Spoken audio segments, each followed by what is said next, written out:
का हो साली जी, कहाँ की तैयारी बा हो? रवो न जीजा, मैंने तैयार ना होकी।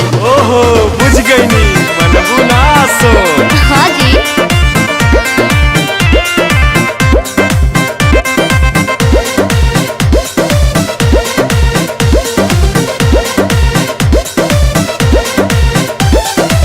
जातारू माई के दर्शन तू करे, हाँ जी। काहे के लगलू है साजे सवारे। मैंने तैयार ना होकी। अरे जल्दी होखा, जातारू माई के दर्शन तू करे, हाँ जी। काहे के लगलू है साजे सवारे। रील बनी मंदिर के गेट पर जीजा, अच्छा वीडियो बना के डालब नेट पर जीजा। ओके। बुलेट पर जीजा, का? बुलेट पर जीजा, बोला ले चले घुमावे बुलेट पर जीजा। जरूर हो। बुलेट पर जीजा, बुलेट पर जीजा, ले चले घुमावे बुलेट पर जीजा। बुझनी? हम सब बुझतानी।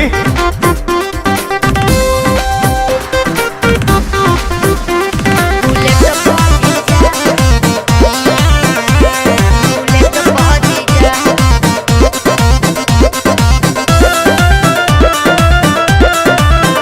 आज मानव नाराउर का हल्का जीजा, सूट पहन के तैयार बनी ललका जीजा।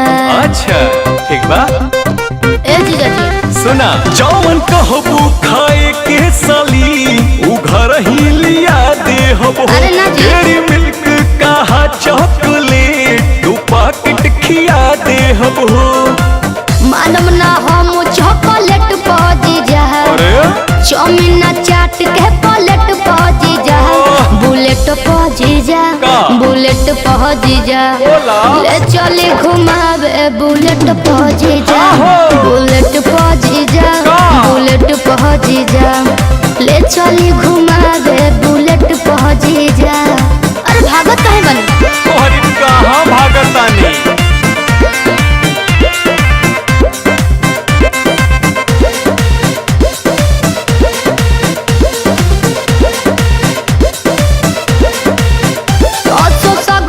पंडाल में घुमा दे जी, हाँ। जीजा बिमल से श्रद्धा पूरा दे जी। ठीक बनू, फिर कुछ ना कहो। अच्छा सुना, जयबू माई के दर्शन करे की का वीडियो बनावे जाइबू। माना बतिया बिना पांडे के का मोबाइल भूलावे जाइबू।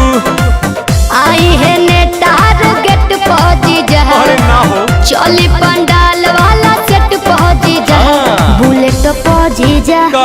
बुलेट पहुंची जा, बोला ले चली घुमावे बुलेट पहुंची जा। के बा? बुलेट पहुंची जा, बुलेट पहुंची जा, ले चली घुमावे बुलेट पहुंची जा। बुझनी? अच्छा तो चला।